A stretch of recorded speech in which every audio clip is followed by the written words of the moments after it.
नमस्कार मित्रांनो, रामकृष्ण हरी. राम रामकृष्ण हरी. जोरात बोला. तुम्ही बघू शकताय की जर त्या महिन्याच्या एकादशीला पंढरपुरात नातेपुत्यापासून येऊन फोंडशिरस गाव यांचं इथे येऊन जर त्या महिन्याला एकादशीला पंढरपूर ते फोंडशिरस चालत करतात जर त्या एकादशीला, बरोबर. आज वर्षाचा शेवटचा दिवस आहे तरी सुद्धा आज एकादश आहे. दादा, तुम्हाला काय म्हणायचं या गोष्टीला? जाऊन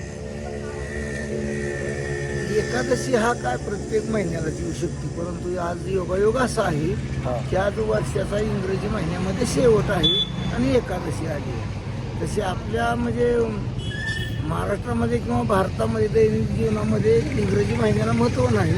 आपण चैत्र प्रतिपदेला आपलं 9 वर्ष निघतं. आज हा योगायोगी इंग्रजी वर्ष संपायला ना आज भागवत एकादशीला गाठ पडली.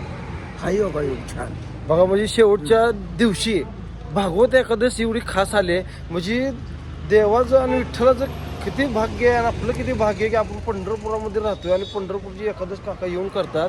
आणि शेवटच्या दिवशी तुझा आता एखादा 31 डिसेंबर म्हणजे लोकांचा काय तर सण असतो, ती सण न करता आज एकादशी करावी अशी माझ्याकडून आणि ह्या वारकरी भक्ताकडून तुम्हाला 31 डिसेंबरच्या आणि वर्षाच्या शेवटच्या अखेरची एकादशी करावी अशी विनंती करतो आम्ही. खरंच मला वाटलं. आणि 20 मंदिर बघा, विठ्ठल पाठीमागं आमच्या विठ्ठलाची मूर्ती आहे मित्रांनो. जय हिंद, जय भारत, जय हरी विठ्ठल, रामकृष्ण हरी.